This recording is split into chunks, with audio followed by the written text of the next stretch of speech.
Just like with numbers 22 and 23, with number 24, we want to make sure that we're following the QLC method so that we don't accidentally pick a trap answer. On vocab, we're not really concerned with what the definition of active is. We're concerned about what it means in this specific context. So we look for the word, then we go to the lines, and we say, okay, let's pretend the word isn't there. Let's read it as a blank, and let's see if we can fill in the blank with our own word that kind of captures the meaning.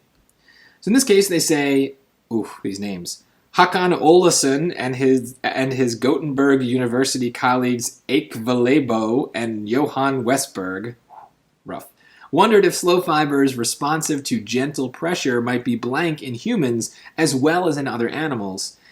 In 1993, they corralled 28 young volunteers and recorded nerve signals while gently brushing the subject's arm with their fingertips. Well, they're kind of repeating themselves here.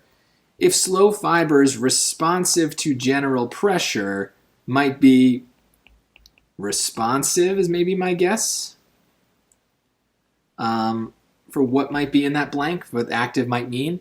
Kind of saying it, responsive to general pressure might be responsive in humans as well as in other animals, or even just like they might be in humans as well as in other animals. And so present matches with in really nicely. In fact, that might be a word you would have guessed on your own, just given enough time here, even without the choices. That is the answer. The other three just don't make a lot of sense. Like, attentive means that you pay attention to something. So how could a nerve pay attention? A nerve is not alive in that way. Movable, it's not moving. They're not talking about any sort of motion.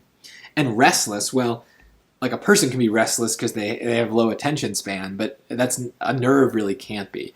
So here's a case where also just using process of elimination might help because the other three answers just don't make a lot of sense in the context.